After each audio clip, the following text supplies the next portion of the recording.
Türkmenistan'ın döwlet dukanlarında ilatın adyk üçünçlüğünün ýagdaýy gün saýyn yaramazlaşmasa gowlanmaýar.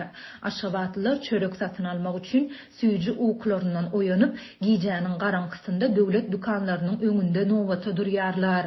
Azatlyk radiosynyň paýtagtdaky habarçylarynyň iýeren nowatdaky video ýazgylarynda çörek satygy başlanýança dukanyň töweregindäki agaçlaryň aşagynda irkilip oturan ýaşaýjylary we 10-12 ýaşly çagalary bolýar.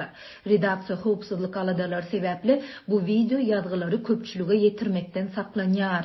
Bu çağalar we ýaşaýjylar daňlan sagat 4:30-da dukanyň öňüne gelip nowata durýarlar. Olaryň arasyna giýjäniň ýaryna gelip nowata durýanlar bar. Bu kötenşükleriň ählisi öňürekden nowat bilen pereli 3 tanysy 2 manatdan satylýan çöregi satyn almak ugrundaky finansyklaryň bir bölegi. Dip yerli ýaşaýjy gurrun berdi. Güýz paslynda howanyň temperaturasynyň giýjelerini 7 gradusga çenli aşaklaýan şu günlerde ýagşyň ýagmagy we ýaşaýjylaryň şol sanda çağalaryň onuň aşagynda edilmegi bilen bagly ýagdaýlar ýyl-ýyldan ýüze çykýar. 7 noýabrda ýerden ýagyş ýagdy we dukanyň öňünde ýatan ýaşaýjylar çağalar edildi. Sebäbi satyjy dukany açmaly wagtyndan hem has giç açıp alıcıları garaşdırdı. Buna garamazdan çäkli mesberde satılan çörek alıcıların hemmesine yetmedi. Onu satın alıp bilmedik adamlar beýleki dukanlara ılgap barýança ol dukanlarda hem çörek gutordy. Dip paýtagtly ýaşaýjy belledi. Döwlet dukanlarynda çörek ýeter ýetmezçiligi bilen bagly nowatdaky habarlar 6 noýabrda Jenewada geçirilen Birleşen Milletler Guramasynyň Adam Hukuklary Geňeşiniň mejlisiniň çäklerinde Türkmenistanda azyk howpsuzlygynyň ýagdaýyna alada bildirilen mahalna gabat geldi. Türkmen vekileti ähli mumy döwürleýin sin boýunça hasabat berende Kanadanyň vekili öz ýurdunyň Türkmenistandaky azyk howpsuzlygynyň ýagdaýyna henide alada bildirýändigini aýtdy.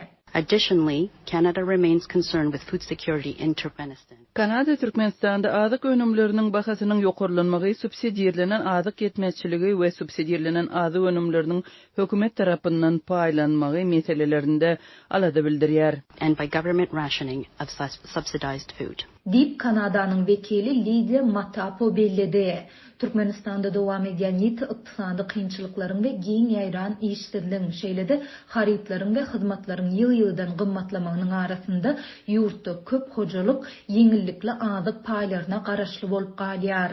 Ýöne döwlet dukanlarynda ilaty elýeter bahadan paýlanýan un, çörek we ösümlik ýagy ýaly subsidiýalenen azyk önümleriniň üçünçiligi indi 6 ýyl çemeti wagt bäri yaramaz bolup bu ýagdaý soňky 2 ýyla golay wagtyň dowamında hasta ýitileşdi. Damdan garaňkyda nowata durup başlaýan ýaşaýjylary çörek doly ýetmeýär. Bu käte aljylary bilen satyjylaryň arasynda uruş dawanyň döremegine hem sebäp bolýar. Soňky aýlarda dukanlarda ilaty ösümlik ýagy we un hem ençeme aýlap gejikdirip paýlanýar.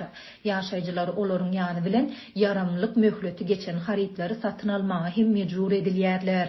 Mundan başga da bu önümleriň hili aýdan aýa diýen ýaly yaramazlaşýar.